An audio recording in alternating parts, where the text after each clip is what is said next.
انسان کی جب اجل آ جاتی ہے تو کوئی بھی چیز اس کو ٹال نہیں سکتی ہے۔ یہ بات طے شدہ ہے کہ انسان اپنے مقدر کی زندگی جی کر ہی اس فانی دنیا سے یا آخرت کی طرف کوچ کرتا ہے۔ گزشتہ کل بھٹکل میں پیش آئے ایک المناک حادثے میں جواں سالہ ابراہیم ابن فیصل لابیدہ اپنی جان کی بازی ہار گیا۔ اپنے کچھ ساتھیوں کے ساتھ کٹ بنا کٹے ڈیم میں تیراکی کے دوران تیز بہاؤ کی زد میں آ کر اس نے اپنی زندگی کی آخری سانسیں لی۔ جامعہ اسلامیہ بھٹکل میں اپنی حفظ کی تعلیم مکمل کرنے کے بعد والدین نے مزید تعلیم جاری رکھنے کے لیے اسی مشہور ادارے کا انتخاب کیا جہاں اس کا داخلہ شعبہ عالمیت میں ہوا۔ بقول اس کے والد اپنے والدین کا مطیع و فرما بردار، اساتذہ اور بڑوں کا ادب و احترام اپنی زندگی کے لیے وہ قیمتی اثاثہ سمجھتا تھا۔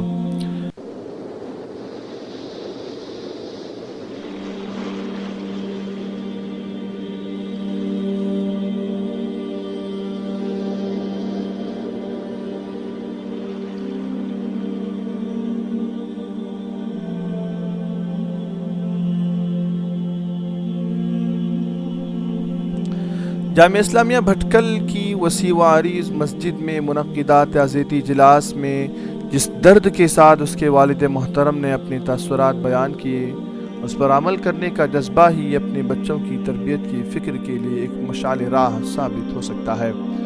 اس کرب کے ساتھ اس کے محاسن کا تذکرہ انہوں نے کیا، اسی درد اور فکر کے ساتھ ہر والد اپنے بچوں کی تعلیم و تربیت کی فکر کرے تو پھر امت کے روشن مستقبل کی ضمانت دی جا سکتی ہے۔ اس کے والد بھی ان تمام سرپرستوں کے لیے رول ماڈل ہیں جو اپنے بچوں کی تربیت دینی اور اسلامی خطوط پر کرنے کا عزم مصمم رکھتے ہیں، اور یہی چیزیں آخرت میں انسانوں کے کام آنے والی ہیں۔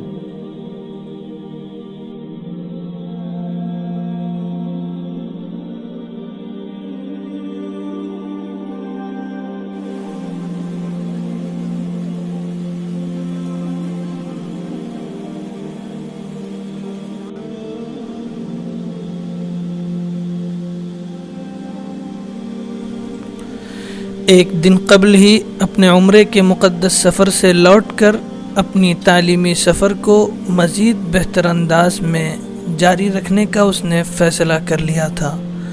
اپنے دوستوں کے لیے کچھ تحفے تحائف لے کر لوٹنے والا یہ نوجوان اپنے دوستوں سے ملے بغیر اس دنیا کو الوداع کہہ گیا۔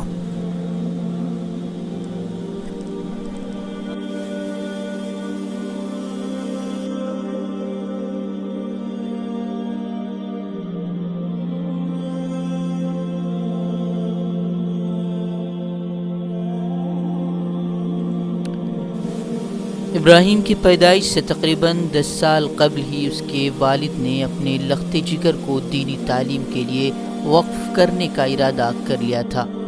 جیسے اللہ نے انہیں بیٹا عطا کیا تو پھر کیا تھا، انہیں اپنی خواب کی تعبیر اس میں نظر آنے لگی، اور سیدھے اس کا داخلہ مکتب جامعہ اسلامیہ نوائد کالونی میں کرایا گیا۔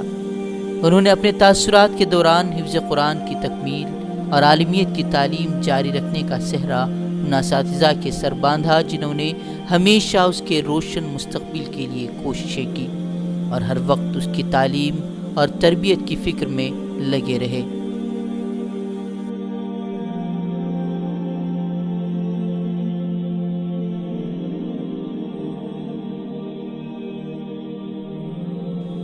زیادہ وقت اپنے گھر میں گزارنے کا عادی، خصوصاً والدہ کی کاموں میں ہاتھ بٹانا اور استادوں کی باتوں پر عمل کرنے کے جذبے نے اس کے ارادوں کو جلا بخشی تھی۔